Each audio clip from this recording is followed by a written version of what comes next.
रक्षाबंधनाचा सण आहे आज, बरोबर आहे का?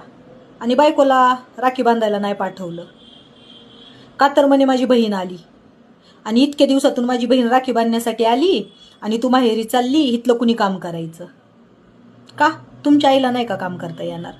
आणि काय हो, तुमच्या बहिणीला जन्म देताना तुमच्या आईनं लय मेहनत घेतली होती का? आणि बायकोच्या आईनं काय तिला उकंड्यावरून उचलून आणली का? तिनं पण मेहनत घेऊनच जन्म दिला असेल ना. ती पण कुणाची तरी बहीणच आहे ना.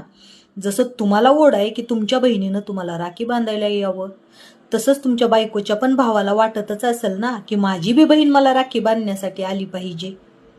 हा कुठला न्याय आहे की तुमची बहीण आली की तुमच्या बायकोनं घरातले कामं करण्यासाठी थांबावं? सालाचं 12 महिने तर ती कामं करतेच की. आणि एक दिवस तुमची बहीण आल्यावर तिच्या आईनं कामं केल्यावर कुठं बिघडणार आहे हो?